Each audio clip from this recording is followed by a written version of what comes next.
ICC versus PCB వివాదం ఇంకా కొనసాగుతూనే ఉంది. ఈ క్రమంలో ఐసీసీకి పాకిస్తాన్ క్రికెట్ బోర్డు మరో లేఖ రాసింది. రిఫరీ హైక్రాఫ్ట్ స్థానంలో రిచీ రిచర్డ్సన్ ను నియమించాలని పీసీబీ కోరింది. అయితే తమ డిమాండ్ ను ఒప్పుకోకపోతే టోర్నమెంట్ నుంచి వైదొలుగుతామంటూ ఇప్పటికే పీసీబీ తేల్చి చెప్పింది. అయితే హైక్రాఫ్ట్ ను తొలగించబోమని ఐసీసీ కూడా స్పష్టం చేసింది. కాగా ఈ రాత్రికి యూఏఈతో పాకిస్తాన్ మ్యాచ్ ఆడనుంది. దీంతో ఏం జరుగుతుందోనన్న ఉత్కంఠ నెలకొంది.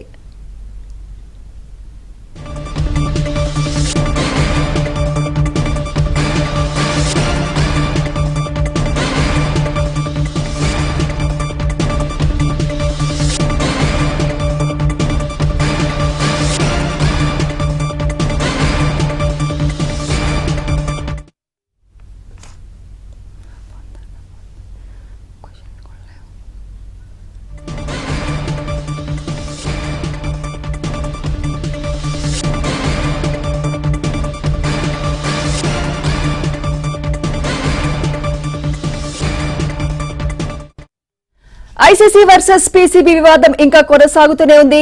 ఈ క్రమంలో ఐసీసీకి పాకిస్తాన్ క్రికెట్ బోర్డు మరో లేఖ రాసింది. రిఫరీ హైక్రాఫ్ట్ స్థానంలో రిచీ రిచర్డ్సన్ ను నియమించాలని పీసీబీ కోరింది. అయితే తమ డిమాండ్ ను ఒప్పుకోకపోతే టోర్నమెంట్ నుంచి వైదొలుగుతామంటూ ఇప్పటికే పీసీబీ తేల్చి చెప్పింది. అయితే హైక్రాఫ్ట్ ను తొలగించబోమని ఐసీసీ కూడా స్పష్టం చేసింది. కాగా ఈ రాత్రికి యూఏఈతో పాకిస్తాన్ మ్యాచ్ ఆడనుంది. దీంతో ఏం జరుగుతుందోనన్న ఉత్కంఠ నెలకొంది.